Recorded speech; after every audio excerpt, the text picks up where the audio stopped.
Imagine thousands of people stepping forward to fight an empire, armed not with rifles, but with sacred water they believe can turn bullets into nothing. Hi, I'm Perry, and today I'll be documenting the Maji Rebellion from years 1905 to 1907 in German East Africa. This uprising begins as a response to the harsh German colonial rule, which forced cotton labor on native populations, imposed taxes and cash, and enforced heavy punishment if quotas were not met. Background information on German East Africa in the early 1900s.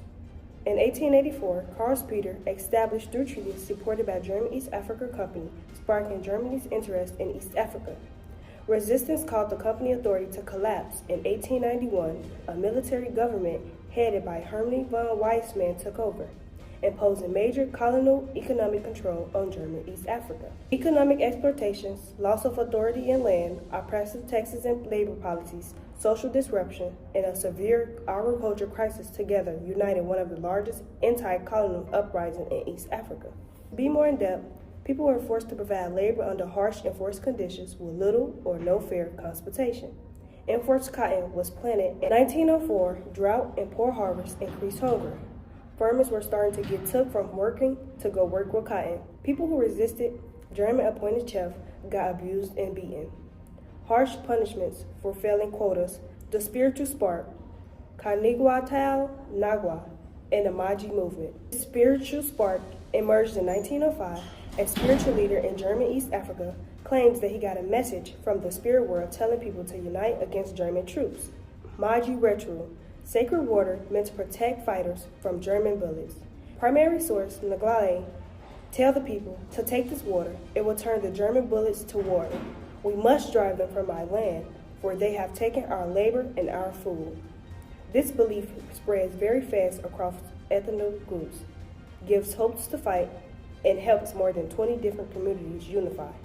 The belief in Maji sacred water. There are numerous people who believe they cannot be harmed because German bullets will turn to water. They march from villages wearing millet stalks around their forehead. Outbreak of the rebellion. Members of the Montabi tribe attacked German-run cotton plantations, destroying crops and German trading posts. The belief in Maji water played a role before the fights began to break out. The Maji water became a symbol and spiritual weapon, giving people hope, courage, and unity against a far and more powerful economic enemy.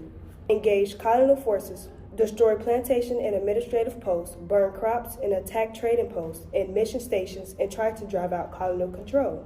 The Germany response to this outbreak rebellion reacted with overwhelming military power, burned villages through rebel areas, cut off access to resources like burning food, crops, and grain stores, starved communities.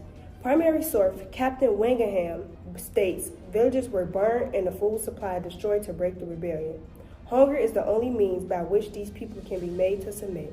German strategies now relies on famine to keep people weak rather than relying on combat.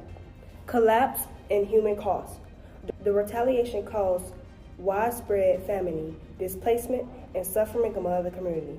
Roughly 200,000 people died. Rebellion faced as a community can no longer survive the famine. The Maji is now remembered in Tanzania as a symbol of unity and resistance, shows how spiritual and cultural beliefs become a powerful part of resistance to colonialism.